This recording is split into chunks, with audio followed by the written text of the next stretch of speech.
Bueno, aquí estamos de regreso, hermanos y hermanas, para continuar estudiando nuestro principio número 10, que el Israel de Dios hoy no se debe entender literalmente y localmente, sino que se debe entender como un Israel espiritual que se encuentra en todo el mundo, un Israel global.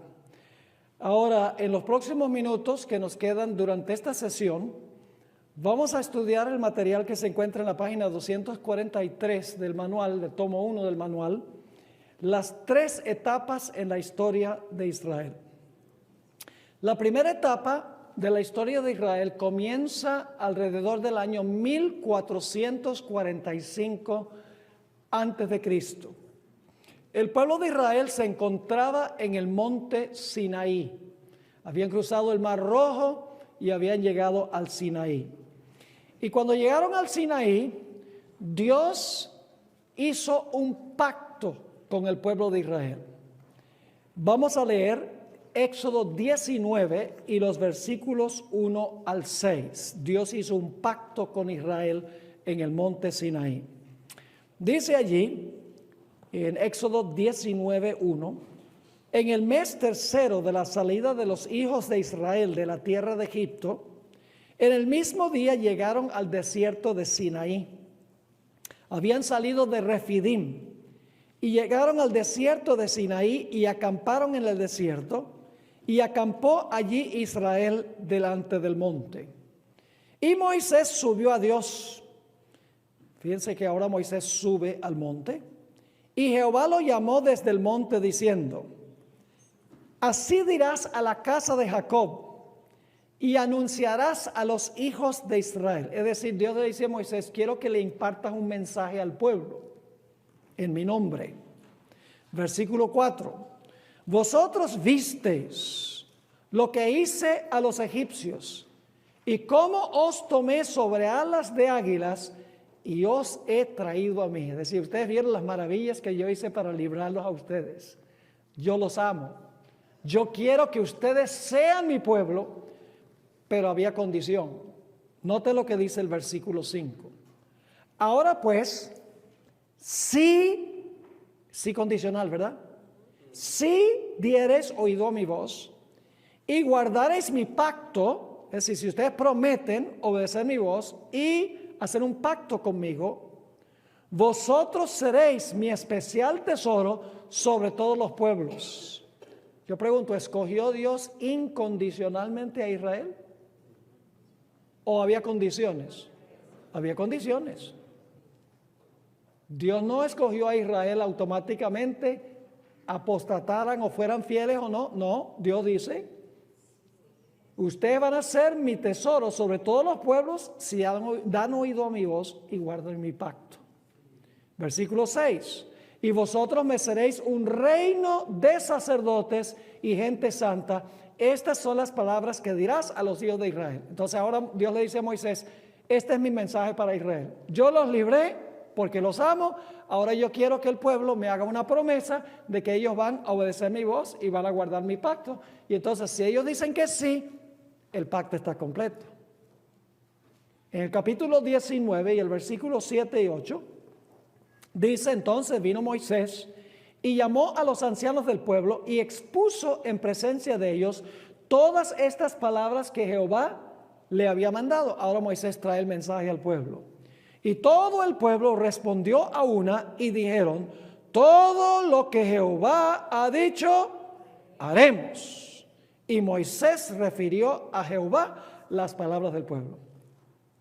Yo pregunto, ¿se había hecho entonces un pacto? Sí, un pacto requiere dos grupos, dos personas.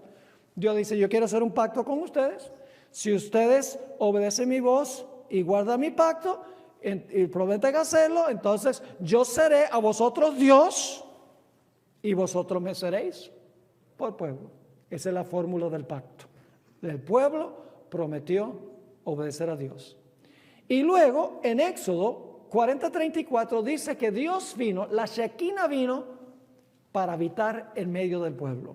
Dice allí en Éxodo 40:34 Entonces una nube cubrió el tabernáculo de reunión y la gloria de Jehová llenó el tabernáculo.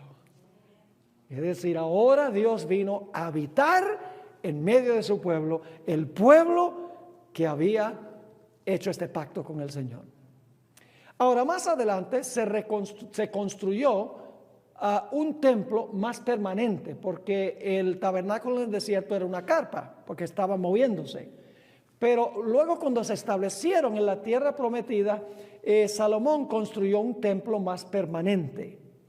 Leamos 1 de Reyes 8 y el versículo 10 y 11. Esto está sucediendo en el año 960 antes de Cristo. Nuevamente encontramos que cuando se construye el templo, la Shekinah gloriosa, la presencia visible de Dios, entra en el templo. Dice allí: pero tú no edificarás la casa, está hablando a David, sino tu hijo que saldrá de tus lomos, él edificará casa a mi nombre. Y Jehová ha cumplido su palabra que había dicho, porque yo he levantado en lugar de David mi padre y me he sentado en el trono de Israel, como Jehová había dicho, y he edificado la casa al nombre de Jehová, Dios de Israel.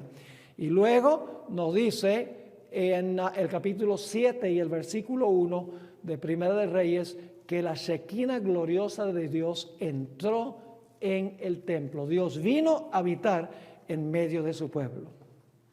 Pero el pueblo de Israel no obedeció el pacto de Dios.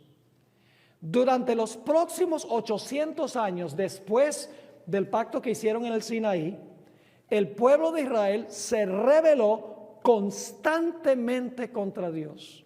Desobedeció la voz de Dios y no guardó el pacto.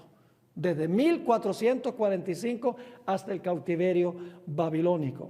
Y esto a pesar de que Dios mandó mensajeros constantemente a ellos.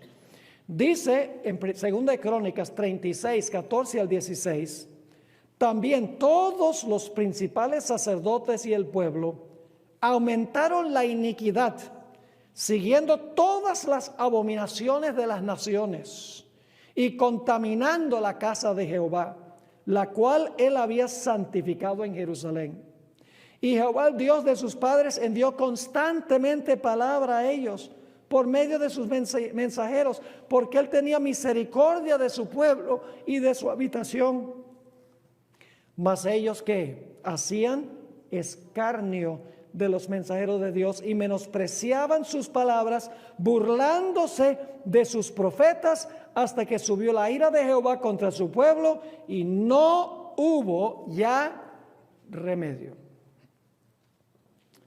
Yo pregunto entonces, ¿qué hizo el pueblo durante los siguientes 800 años después que hicieron el pacto en el Sinaí? Se rebelaron una y otra vez contra Jehová. Hasta el punto, y Dios les mandaba mensajeros y profetas para amonestarlos y no hacían caso, hasta que dice aquí que ya no hubo remedio. Tan terrible fue la apostasía de Israel que Ezequiel 16:15 nos dice, Dios hablando a Israel: pero confiaste en tu hermosura y te prostituiste a causa de tu renombre y derramaste tus fornicaciones a cuantos pasaron, suya eras. En el Sinaí se casaron con Dios, porque el pacto fue un pacto matrimonial. Cuando leen Jeremías 31, se casaron con Dios, pero luego le jugaron sucio a Dios, fornicando con todas las naciones circundantes hasta que no hubo remedio. Y por eso en el año 592, estamos al pie de la página 244, en el año 592 antes de Cristo, se ve a un carro glorioso que viene del norte, viene del cielo, para juzgar a la ciudad de Jerusalén. Dice allí en Ezequiel 1:4, y miré, y he aquí venía del norte un viento tempestuoso y una gran nube con un fuego envolvente, y alrededor de él un resplandor, y en medio del fuego algo que parecía como bronce refulgente. Es decir, Dios vino del norte, el norte es el cielo, Recuerdan que Lucifer dijo que iba a ocupar el lugar del trono de Dios en los lados del norte. Así que el norte en realidad es el cielo. Dios vino del norte para juzgar a Jerusalén en el año 592 por las abominaciones que se estaban cometiendo en la ciudad. Y la peor abominación era que estaban adorando al Dios Sol. Estas abominaciones iban a llevar finalmente a la asolación de Jerusalén. Es decir, las abominaciones iban a llevar a la asolación de Jerusalén. De ahí viene la expresión abominación asoladora. No olviden eso, muy importante. La palabra asolación se refiere a la terminación del orden civil y religioso de Israel y también la destrucción de la ciudad, del templo y sus muros. Es decir, por causa de sus fornicaciones, de sus abominaciones, Dios iba a asolar la ciudad, los muros, el templo, y el pueblo iba a ser llevado cautivo a Babilonia por sus pecados. La abominación llevó a la asolación. Y eso me hace pensar, haciendo un paréntesis, es interesante que la sierva de Dios, hablando de los Estados Unidos, dice que la apostasía nacional llevará finalmente a la ruina nacional. Eso pasó con Israel. La apostasía nacional, que es la abominación, las abominaciones, llevó a la asolación, es decir, llevó a la ruina nacional del pueblo de Israel. Así que Dios vino del norte al templo de Jerusalén para hacer una obra de juicio. No todos los que estaban en la ciudad eran apóstatas o estaban practicando las abominaciones. Por eso fue necesario hacer una separación entre los fieles y los infieles en este juicio. Por eso vino Dios del norte al templo de Jerusalén, para separar a los fieles de los infieles. Ese juicio se describe en Ezequiel 9, 1 al 6. Dice: clamó en mis oídos con gran voz diciendo: los verdugos de la ciudad han llegado, y cada uno trae en su mano su instrumento para destruir. Y he aquí que 6 varones venían del camino de la puerta de arriba que mira hacia el norte, y cada uno traía en su mano ángeles que vienen a destruir y desolar la ciudad por sus abominaciones. Y entre ellos había un varón vestido de lino, que no es más ni menos que Cristo Jesús, que viene ahora a juzgar a la ciudad, el cual traía a su cintura un tintero de escribano, y entrados se pararon junto al altar de bronce. Versículo 3: y la gloria del Dios de Israel se elevó de encima del querubín sobre el cual había estado al umbral de la casa. Y llamó Jehová al varón vestido de lino que tenía a su cintura el tintero de escribano, y le dijo: pasa por en medio de la ciudad, por en medio de Jerusalén, y ponles una señal en la frente a los que gimen y que claman a causa de todas las abominaciones que se hacen en medio de ella. Así que fíjense que los que estaban clamando y gimiendo, que no estaban practicando las abominaciones, se colocó una marca sobre ellos para que cuando la ciudad fuera destruida, su vida fuera preservada. Sigue diciendo en el versículo 5, después que se hace la obra de separación, y a los otros dijo, oyéndolo yo: pasad por la ciudad en pos de él, es decir, después que se hace la separación, y matad. No perdone vuestro ojo, ni tengáis misericordia. Matad a viejos, jóvenes y vírgenes, niños y mujeres, hasta que no quede ninguno. Pero a todo aquel sobre el cual hubiere señal, no os acercaréis, y comenzaréis desde mi santuario. Comenzaron pues desde los varones ancianos que estaban delante del templo. Es decir, Dios vino a juzgar, a hacer una obra de separación entre los fieles que no iban a ser destruidos cuando viniera Nabucodonosor contra la ciudad, y aquellos que estaban practicando las abominaciones que iban a ser destruidos cuando Nabucodonosor viniera a destruir la ciudad. Ahora, cuando terminó este juicio de separación, algo muy interesante sucedió. La Shekinah gloriosa que habitaba en el santuario se retiró del templo. Noten lo que dice Ezequiel 10:19. No olviden todos estos detalles porque vamos a volver a ellos en unos momentos. Toda esta historia parece académica, pero tiene gran importancia para entender este principio de quién es el Israel de Dios hoy. Ezequiel 10:19 dice: y alzando los querubines sus alas, se levantaron de la tierra delante de mis ojos.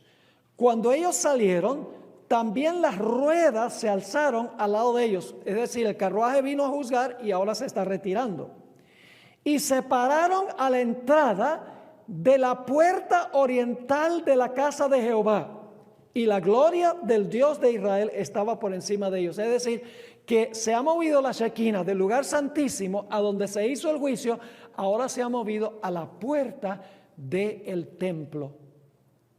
¿Y para qué? La gloria fue a la puerta oriental del templo, que era la entrada al templo. Muy sencillo. La gloria de Jehová iba a retirarse del templo. La presencia de Dios iba a retirarse de la ciudad.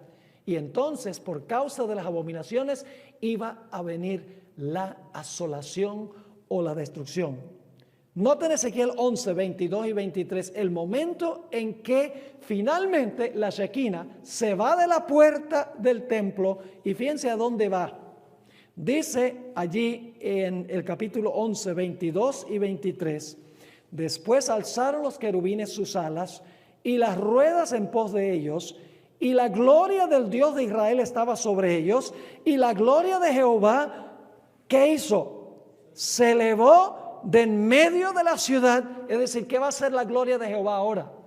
La gloria de Jehová salió del lugar santísimo a la puerta oriental y ahora se eleva del medio de la ciudad. ¿Y a dónde va? Dice, se puso sobre el monte que está al oriente de la ciudad. ¿Cuál es el monte que queda al oriente de la ciudad de Jerusalén? El monte de los olivos.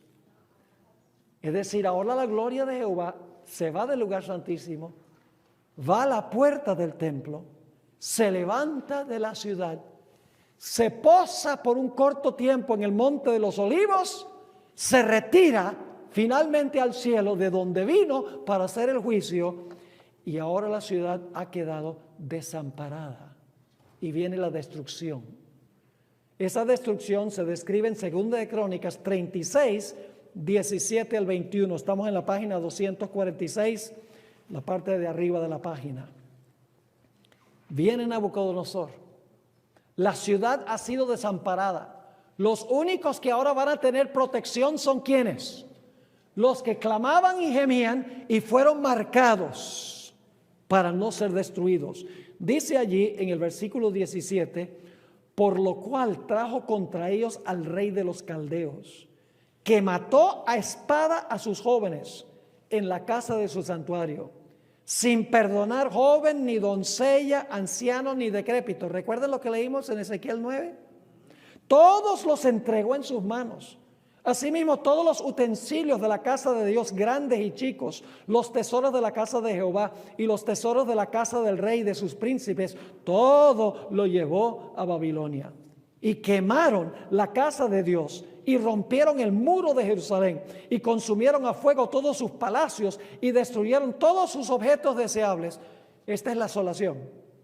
¿Por qué vino la asolación? Por las abominaciones. ¿Perecieron todos? No, no perecieron los que habían sido juzgados para vida. Sigue diciendo en el versículo 20, los que escaparon de la espada fueron llevados cautivos a Babilonia y fueron siervos de él y de sus hijos. Pero permanecieron solo 70 años, porque dice, hasta que vino el reino de ¿quién? De los persas, para que se cumpliese la palabra de Jehová por boca de Jeremías, hasta que la tierra hubo gozado de reposo, porque todo el tiempo de su asolamiento, fíjense, el tiempo de su asolamiento reposó hasta que ¿cuánto tiempo? Hasta que los 70 años fueran cumplidos.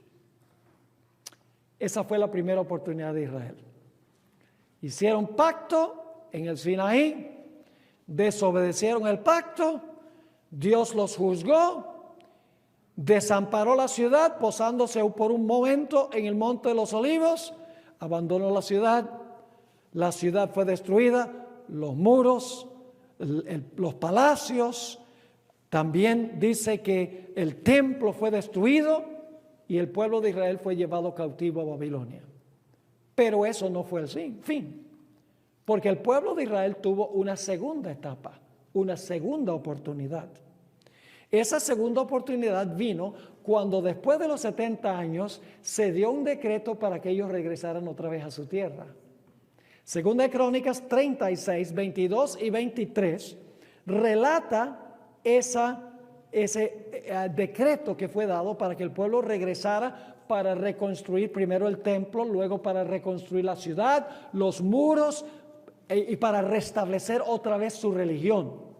Dice allí en 2 de Crónicas 36, 22 y 23, mas al primer año de Ciro, rey de los persas, es el 536 a.C., para que se cumpliese la palabra de Jehová por la boca de Jeremías, Jehová despertó el espíritu de Ciro, rey de los persas, el cual hizo pregonar la palabra y también por escrito, por todo su reino, diciendo, así dice Ciro, rey de los persas, Jehová, el Dios de los cielos, me ha dado todos los reinos de la tierra, y él me ha mandado que le edifique casa en Jerusalén. Fíjense, interesante, este rey pagano, persa, dice, Dios me ha mandado que le edifique casa en Jerusalén que está en Judá.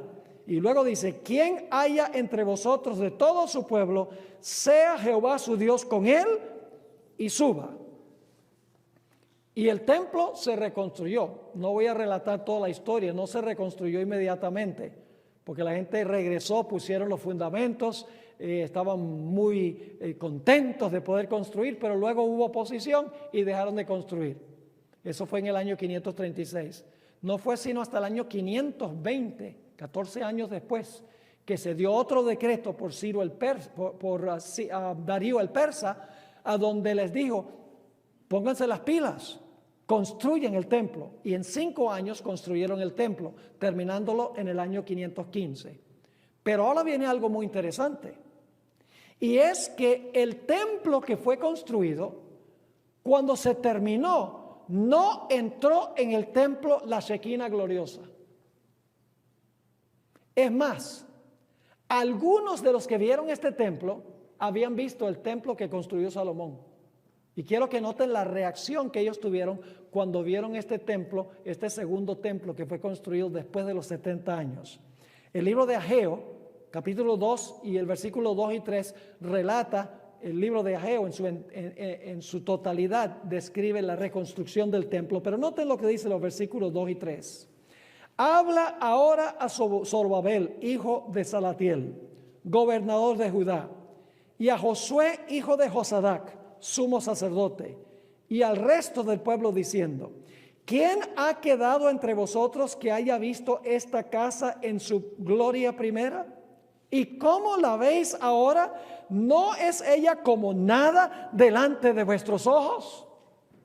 Es decir, comparado con el primer templo, este templo no es nada, este templo es feo. Bueno, no feo, pero muy inferior. Y luego Dios hace una promesa que hasta el día de hoy los judíos están tratando de entender. Ageo 2, versículos 6 al 9. Ageo 2, 6 al 9. Dice, porque así dice Jehová de los ejércitos, de aquí a poco yo haré temblar los cielos y la tierra, el mar y la tierra seca, y hará temblar a todas las naciones, y vendrá el deseado de todas las naciones. Algunas versiones traducen, vendrá el deseado de todas las gentes. ¿Quién es ese? Jesús. Y luego dice, llenaré de gloria esta casa, ese templo inferior, supuestamente. Ha dicho Jehová de los ejércitos, mía es la plata y mío el oro, dice Jehová de los ejércitos. Y luego hace esta promesa que los judíos nunca entendieron. La gloria postrera de esta casa será mayor que la primera, ha dicho Jehová de los ejércitos, y daré paz en este lugar, dice Jehová de los ejércitos. Pero ese templo nunca alcanzó la gloria que tenía el primer templo. Entonces, ¿será que no se cumplió esta profecía? Sí se cumplió. Ahora escuchen bien. Durante este periodo, cuando reconstruyeron el templo, Dios mandó muchos mensajeros al pueblo de Israel, como había hecho al principio. Les mandó a Ageo, les mandó a Zacarías, les mandó a Josué, el sumo sacerdote, Zorobabel, les mandó a Esdras, a Nehemías, Malaquías, y finalmente hasta Juan el Bautista les mandó para amonestarlos de que fueran fieles a Dios, pero no prestaron ninguna atención y por eso no estaban preparados para la llegada de Jesús. Ahora, este segundo periodo de gracia que ellos recibieron fue el periodo de las 70 semanas. ¿Saben cuándo se restableció plenamente la teocracia judía? El templo se construyó y se terminó en el año 515, pero no significa que Israel comenzó a funcionar como nación. Todavía había que construir los muros, todavía había que restablecer su sistema de sacrificios, todavía tenía que reconstruirse la ciudad, etc. El decreto que se dio fue en el año 457 para edificar y restaurar a Jerusalén. Edificar significa edificar físicamente la ciudad, significa edificar sus muros, edificar las calles, edificar la ciudad, etc. Mientras que la palabra edificar y restaurar, restaurar significa restablecer otra vez su orden civil y su orden religioso. Ese decreto se dio en el año 457, es decir, Dios le dio al pueblo judío una segunda oportunidad, 70 semanas. Le digo, 70 semanas están determinadas sobre tu pueblo y sobre tu ciudad. Es una segunda oportunidad que le está dando Dios durante las 70 semanas. Mandándole todos estos mensajeros para ayudar a reconstruir el templo, a reconstruir los muros, a reconstruir la ciudad, para restablecer el orden civil, para restablecer el orden religioso. Y Dios les envió mensajeros, pero continuaron de la misma forma con su apostasía. Se termina la segunda etapa de oportunidad que Dios les da. Y ahora viene la tercera etapa, la tercera oportunidad que les concede Dios.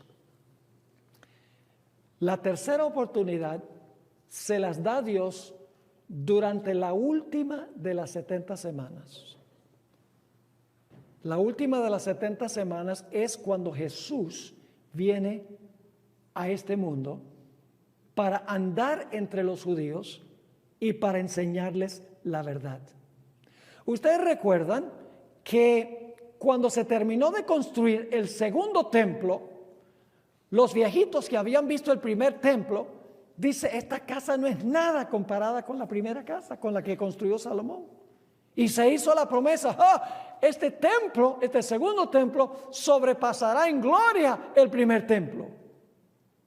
¿Cómo se cumplió eso? Vamos a Juan 1 y el versículo 14. Estamos en la página 247. Juan 1 y el versículo 14. Y aquel verbo fue hecho carne y habitó entre nosotros. Y vimos su ¿qué? Su gloria, gloria como del unigénito del Padre, lleno de gracia y de verdad. Yo pregunto, ¿quién caminó y enseñó en ese segundo templo? Jesús. Por eso es que la gloria del segundo templo fue mayor que la gloria del primer templo. Y saben, los judíos siempre estaban hablando de la gloria del templo que construyó Salomón. Y dicho sea de paso, no debemos llamarlo el templo de Salomón, era el templo de Jehová construido por Salomón. Y tampoco debemos hablar del arca de Noé, porque fue el arca de Dios construida por Noé. Y tampoco debemos hablar de la escalera de Jacob, porque era la escalera de Jehová que Dios le mostró a Jacob. El templo que construyó Salomón, los judíos siempre estaban diciendo, ¡ay, qué templo era ese! Vamos a leer Lucas 12 y el versículo 27. Jesús dice, considerad los lirios, cómo crecen, no trabajan ni hilan. Mas os digo que ni aun Salomón, con toda su gloria, se vistió como uno de ellos. En el pasaje paralelo a este, en Mateo 12 y el versículo 42, fíjense lo que dijo Jesús. Él es la gloria mayor en el templo, en el segundo templo, después que el templo de Salomón fue destruido. Dice en Mateo 12, 42, la reina del sur se levantará en el juicio con esta generación y la condenará, porque ella vino de los fines de la tierra para oír la sabiduría de Salomón, y he aquí que más que Salomón en este lugar. ¿Cómo es que la gloria de la segunda casa era mayor que la primera casa? No por su estructura física, sino porque Cristo Jesús, la Shekinah gloriosa en persona, enseñó y caminó en los atrios del templo. En Lucas 19, 37 al 38, encontramos la gloriosa entrada triunfal de Jesús a Jerusalén. Dice allí en Lucas 19, 37 y 38, cuando llegaban ya cerca de la bajada del monte de los olivos, toda la multitud de los discípulos gozándose comenzó a alabar a Dios a grandes voces por todas las maravillas que habían visto, diciendo, bendito el Rey que viene en el nombre del Señor, paz y gloria en las alturas. Recuerdan que la profecía decía que en este lugar habrá paz. Ahora fíjense qué interesante. La Shekinah gloriosa que vino del cielo, en Ezequiel capítulo 9, vino del norte, pero entró a la casa por la puerta oriental para entrar al lugar santísimo. Luego se retiró y reposó por un tiempo sobre el monte de los olivos para luego retirarse de la ciudad y dejar a la ciudad desamparada. ¿Saben ustedes que el Señor Jesucristo, cuando entró a Jerusalén, entró por la puerta oriental de Jerusalén? ¿Y saben a dónde fue Jesús cuando entró por la puerta oriental? Entró al templo. Jesús está haciendo lo que sucedió con el primer templo, que fue destruido en los días de el profeta Ezequiel y también el profeta Daniel. Jesús entra por la puerta oriental, entra al templo, y ahora en el templo Jesús comienza a enseñar en los atrios. Lucas 19, 47 y 48 dice, y enseñaba cada día en el templo. Pero los principales sacerdotes, los escribas y los principales del pueblo procuraban ¿qué? Procuraban matarle, y no hallaban nada que pudieran hacerle, porque todo el pueblo estaba suspenso oyéndole. Así que Jesús ahora entra al templo. Él es la Shekinah gloriosa en el templo, y ahora va a ser un juicio de separación. Yo pregunto, ¿purificó Jesús el templo al final de su ministerio? Sí, Señor. Noten Mateo 21, 12 y 13. ¿Qué ocurrió cuando Jesús entró al templo? Mateo 21, 12 y 13. Dice, y entró Jesús en el templo de Dios y echó fuera a todos los que vendían y compraban en el templo, y volcó las mesas de los cambistas y las sillas de los que vendían palomas. Y ahora fíjense a cómo se refirió Jesús al templo. Y les dijo, escrito está, mi casa. ¿Cómo se refirió Jesús al templo? Cuando entró al templo del oriente, mi casa, casa de oración será llamada, mas la habéis hecho cueva de ¿qué? De ladrones. Y fíjense, dice que entró al templo de Dios y Jesús dijo, esta es mi casa. Y luego por 3 capítulos, después de entrar al templo, capítulo 21, capítulo 22 y el capítulo 23, Jesús, la Shekinah gloriosa, enseña en el templo, invitando a los judíos a recibirlo como Salvador personal. Lo interesante es que a pesar de que Jesús en el templo dio varias parábolas amonestando al pueblo judío, instándolos a que lo aceptaran como Salvador. Ellos lo rechazaron, como en los días de Ezequiel el pueblo había rechazado el mensaje de Dios. Ustedes conocen la parábola de la higuera. Hay todo un material en el manual sobre la higuera. Juan el Bautista, cuando él predicó, él dijo: el hacha está puesta a la raíz de los árboles, y cualquier árbol que no produzca ¿qué? Fruto es cortado y echado en el fuego. Ese árbol del cual él hablaba era la nación judía. Aunque no dice que es una higuera, cuando comparamos todo lo que dicen los evangelios, sabemos que ese árbol al cual se refirió Juan el Bautista era una higuera. 2 años y medio después que Jesús había comenzado su ministerio, dio una parábola que se encuentra en Lucas el capítulo 13. Y en esa parábola, él contó que Dios dijo: yo he venido a esta higuera por 3 años y no he conseguido ni un solo fruto en esta higuera. Y lo interesante es la cronología, porque para el tiempo en que Jesús contó esa parábola, habían pasado 2 años y medio de su ministerio, pero Juan el Bautista ya había predicado 6 meses. Es decir, que cuando Jesús contó la parábola, desde que predicó Juan habían pasado 3 años. Y es interesante, en la parábola Dios dice: he venido 3 años buscando fruto en este árbol y no lo he conseguido. Es decir, el árbol del cual habló Juan no había producido fruto. Y entonces Dios dice: lo voy a cortar. Juan había dicho: córtalo si no produce fruto. Pero el viñero, que representa a Jesús, dice: no lo cortes ahora. Dame 1 año más. Lo voy a abonar, lo voy a regar, le voy a dedicar atención especial. Y si produce fruto después del año, bien. Si no produce fruto, entonces lo cortas. Qué interesante. ¿Cuánto tiempo del ministerio de Jesús faltaba? 1 año, porque su ministerio duró 3 años y medio. Así que llega al final del año y Jesús ve en la distancia una higuera. Y le dice a sus discípulos, la higuera representaba a Israel, le dice a sus discípulos: oye, vamos a esa higuera para ver si conseguimos fruto. Esto ya es después del año, el año adicional.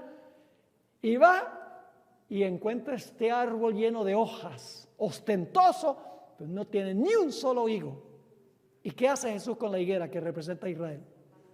Dice que maldijo la higuera. Le digo: nunca más produzcas fruto. Está hablando de Israel, el Israel literal. Mateo 21 y el versículo 18 y 19. Y esto lo está enseñando en el templo. En Mateo 21, 18 y 19. Dice: por la mañana, volviendo a la ciudad, tuvo hambre, y viendo una higuera cerca del camino, vino a ella y no halló nada en ella sino hojas solamente, y le digo: nunca jamás nazca de ti fruto. Y luego ¿qué? Se secó la higuera. Y en Lucas dice que se secó de raíz. ¿Qué pasa cuando un árbol se seca de raíz? That's it. Terminó. Ahora, Jesús también contó en el templo otra parábola, la parábola de la viña. Se encuentra en Mateo 21 y el versículo 33 al 43. Todo esto lo está enseñando Jesús en el templo. Le está tratando de amonestar a los judíos. Dice: yo he venido a juzgar para hacer una obra de separación. Recíbame como Salvador. No sean rebeldes. Dice ahí en el versículo 33, y yo voy a interpretar rápidamente, y ustedes, los que tienen el manual, tienen en corchetes algunas notas explicativas que yo añadí para que la puedan entender mejor. Dice Jesús: oído otra parábola, hubo un hombre padre de familia, ese Dios el Padre, el cual plantó una viña, la viña es Jerusalén, la cercó de vallado, la ley, cavó en ella un lagar, doctrinas verdaderas, porque el vino no fermentado representa doctrinas verdaderas, edificó una torre, que es el templo, y la arrendó a unos labradores, la nación judía, y se fue lejos. ¿Están captando el significado de la parábola? Y cuando se acercó el tiempo de los frutos, envió sus siervos. ¿Quiénes son estos siervos que envió? Es la primera oportunidad. Los mensajeros desde Moisés hasta el cautiverio babilonio. Son los primeros mensajeros. Dice, y cuando se acercó el tiempo de los frutos, envió sus siervos a los labradores para que recibiesen sus frutos. Mas los labradores, tomando a los siervos, a uno golpearon, a otro mataron y a otro apedrearon. ¿Qué hicieron con la primera oportunidad? La despreciaron. ¿Y qué hace? Envió de nuevo otros siervos. Después del cautiverio, ¿mandó Dios otros siervos? Sí, Ageo, Zacarías, Zorobabel, Josué, Esdras, Nehemías, Malaquías, Juan el Bautista. Más que los primeros. E hicieron con ellos de la misma manera. ¿Cuántas oportunidades van? 2. Finalmente. ¿Cuál oportunidad sería esa? La última semana. La tercera oportunidad. Finalmente, ¿qué hizo? Les envió a su hijo. ¿Quién es ese? Jesús. Diciendo, tendrán respeto a mi hijo. Mas los labradores, cuando vieron al hijo, dijeron entre sí, este es el heredero. Venid, matémosle y apoderémonos de su heredad. Y tomándole, le echaron fuera de la viña. Jesús murió fuera de Jerusalén, ¿sí o no? Le echaron fuera de la viña y le mataron. Y ahora Jesús hace la pregunta. Ellos no han caído en cuenta de que está hablando de ellos. Cuando venga pues el Señor de la viña, ¿qué hará con aquellos labradores que tuvieron esta última oportunidad y mataron al hijo? Le dijeron, a los malos destruirá sin misericordia. Fíjense, ¿los destruirá cómo? Sin misericordia. Quiere decir que la gracia se cerró. Y arrendará su viña a otros labradores. ¿Quiénes son los otros labradores? Los gentiles, que le paguen el fruto a su tiempo.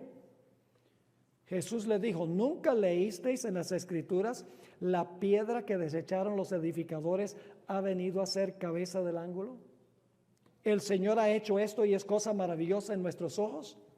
Por tanto os digo que el reino de Dios será quitado de vosotros, es decir, de la nación judía como teocracia, y será dado ¿a quién? A gente. Es la palabra etne, que se traduce gentiles en el Nuevo Testamento, y dado a gente que produce ¿qué? Los frutos de él. ¿Están captando lo que Jesús está haciendo aquí? Y luego el Señor Jesucristo concluye su enseñanza en el templo pronunciando ayes sobre los escribas y fariseos.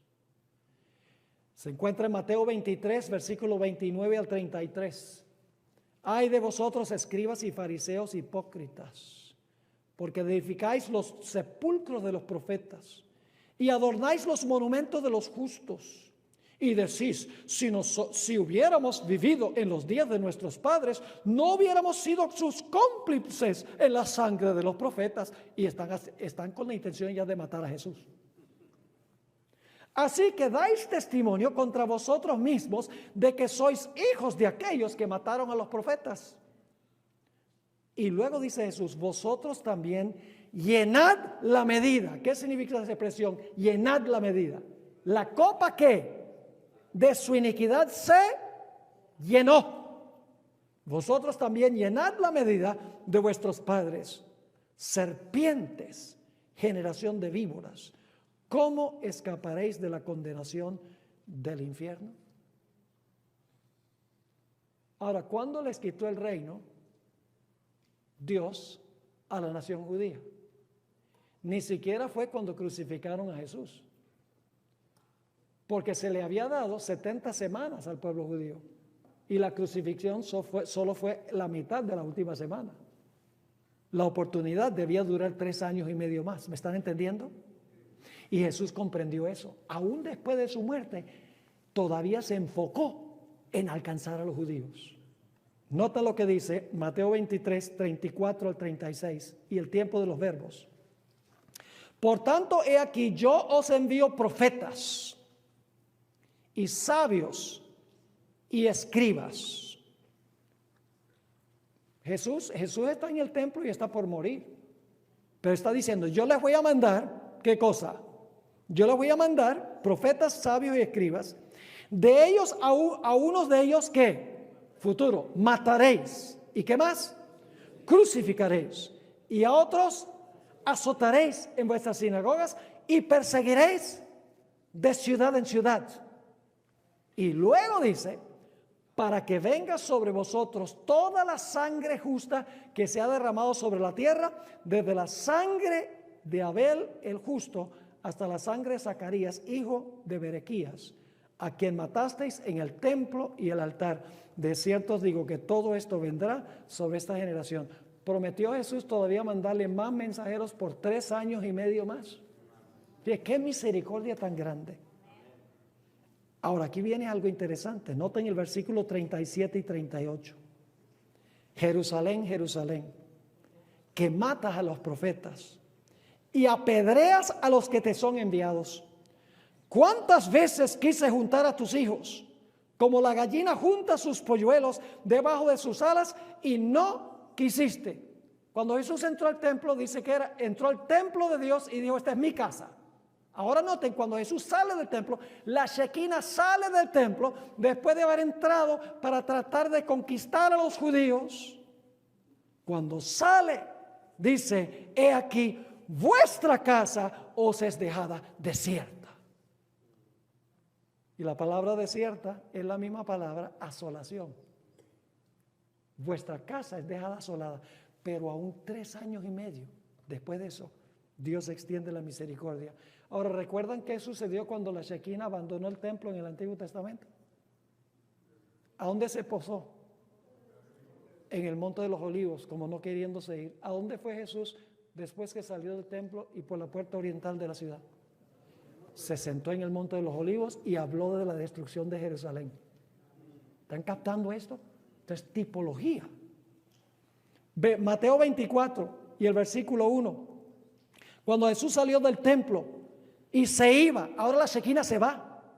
Se acercaron sus discípulos para mostrarle los edificios del templo. Dice, mira este templo tan grande y tan majestuoso. Versículos 2 y 3. Respondiendo él les dijo, ¿veis todo esto? De cierto os digo que no quedará aquí piedra sobre piedra que no sea derribada. Y estando él sentado en el Monte de los Olivos, a donde se sentó la Shekinah en el Antiguo Testamento cuando salió del santuario, y estando él sentado en el Monte de los Olivos, los discípulos se le acercaron aparte diciendo, dinos, ¿cuándo serán estas cosas? ¿Y qué señal habrá de tu venida y del fin del siglo? Y ahora el Señor Jesucristo combina 2 eventos. Habla de la destrucción de Jerusalén y luego combina con eso la destrucción final del mundo. Es decir, dice, en la destrucción de Jerusalén hay un símbolo de lo que va a ser la destrucción final del mundo.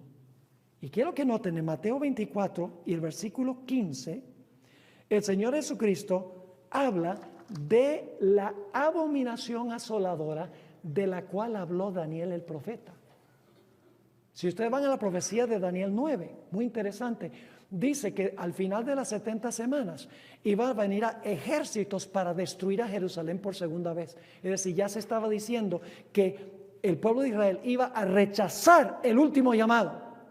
E iban a venir ejércitos para destruir otra vez la ciudad por haber rechazado a Jesús. Dice en Mateo 24:15, Jesús está hablando, por tanto cuando veáis en el lugar santo la abominación desoladora. ¿Recuerdan eso en el Antiguo Testamento? Las abominaciones llevaron a la desolación. Ahora el pueblo judío también está practicando abominaciones que va a llevar a la desolación de la ciudad. Jesús dice, cuando veáis en el lugar santo la abominación asoladora de que habló Daniel el profeta, Daniel 9, la conclusión de las 70 semanas, el año 34, dice que los fieles debían ¿qué? Huir para no perecer en la destrucción. Yo pregunto, ¿hubo un proceso de marcar a los fieles antes de la primera destrucción de Jerusalén? ¿Se marcó a los fieles antes de la segunda destrucción de Jerusalén? Sí. Cuando ellos vieron la señal, ¿qué hicieron? Huyeron y salvaron su vida. Lucas 21 nos explica qué es la abominación asoladora. Mateo dice, cuando vean la abominación asoladora, pero Lucas explica qué es eso. Dice en Lucas 21:20, pero cuando viereis a Jerusalén rodeada ¿de qué? De ejércitos, sabed entonces que su destrucción ha llegado. ¿Están captando el cuadro? Y luego en Lucas 19, 41 al 44, Jesús, cuando está descendiendo por la cuesta del Monte de los Olivos para entrar a la ciudad, dice: y cuando llegó cerca de la ciudad, al verla, lloró sobre ella, diciendo: oh, si también tú conocieses, a lo menos en este tu día, lo que es para tu paz, mas ahora está encubierto de tus ojos, porque vendrán días sobre ti, cuando tus enemigos te rodearán con vallado. Está hablando sobre la destrucción de Jerusalén por los romanos, como sucedió con Jerusalén con Nabucodonosor. Yo no sé si ustedes me están siguiendo. Es una repetición de lo que sucedió. 3 llamados. Y cuando rechazaron al Hijo, no había más oportunidad. ¿Qué más podía hacer Dios para la nación judía? Podía salvar individuos de la nación que aceptaran a Jesús, pero la nación, como teocracia, concluyó su función. Sigue diciendo aquí, versículo 43, porque vendrán días sobre ti cuando tus enemigos te rodearán con vallado y te sitiarán, y por todas partes te estrecharán y te derribarán a tierra y a tus hijos dentro de ti, y no dejarán en ti piedra sobre piedra. Y luego da la razón: porque no conociste el tiempo de tu visitación. ¿Tiene Dios otro plan para la nación de Israel? ¿Dios tiene un plan para el Israel literal después del rapto de la iglesia? El plan de Dios para la nación de Israel terminó. Ahora, no significa que después de esto individuos judíos no se podían salvar, porque Saulo de Tarso se salvó después del año 34. Individuos judíos se podían salvar, pero la teocracia judía concluyó. Ya no es la nación escogida de Dios. El Israel de Dios hoy son donde hay 2 o 3 reunidos en el nombre de Jesús. Si sois de Cristo, simiente de Abraham sois. Son los que han sido circuncidados en su corazón. Quiere decir que la guerra final no es los árabes contra los judíos, sino los que en verdad se han entregado a Cristo versus los que profesan haberse entregado y no lo han hecho en verdad. Entonces, ¿cuáles son las 3 etapas de Israel? Primera etapa, se hace el pacto en el monte Sinaí. El pueblo se rebela contra Dios. Así que Dios los lleva al cautiverio babilónico.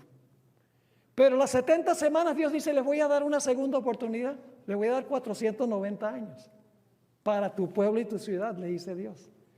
Les voy a dar la oportunidad otra vez. Y les manda profetas y mensajeros. Hacen lo mismo que hicieron con la primera oportunidad, la desperdician. Así que Dios dice: voy a mandarle a la nación mi propio hijo. La tercera oportunidad, la última de las 70 semanas. Y van a respetar a mi hijo. Pero ¿qué va? En vez de respetarlo, lo echaron de Jerusalén y lo crucificaron. La casa de ellos quedó desierta. Ahora, ¿cuál es el evento que concluye las 70 semanas? Le dio Dios al pueblo judío aún 3 años y medio más después de decir: vuestra casa es dejada desierta. Oiga, ¿qué les da 3 años y medio más? Porque tenía que darle 70 semanas. Cuando murió, solo eran 69 y media. ¿Qué evento marca la terminación de la gracia para la nación judía? El apedreamiento de Esteban. Ahora escuchen bien. Casi nunca se estudia el asunto del apedreamiento de Esteban. Sencillamente decimos: cuando apedrearon a Esteban, ahí fue que se cerró la gracia para la nación judía. Pero son pocos los que estudian la evidencia para comprobar que fue ese evento lo que cerró la gracia para la nación judía. Hay múltiples razones que vamos a estudiar en nuestro próximo tema, por las cuales queda claro bíblicamente que cuando se apedreó a Esteban, se terminaron los 3 años y medio adicionales de las 70 semanas concluyeron las 70 semanas y ya la gracia terminó para la teocracia judía. Y ahora Dios no tiene una nación especial. Su nación son todos aquellos que se han entregado a Cristo como Salvador y como Señor, y que proclaman su mensaje al mundo, cuyos corazones han sido circuncidados, que han tenido una vida transformada por el Espíritu de Dios.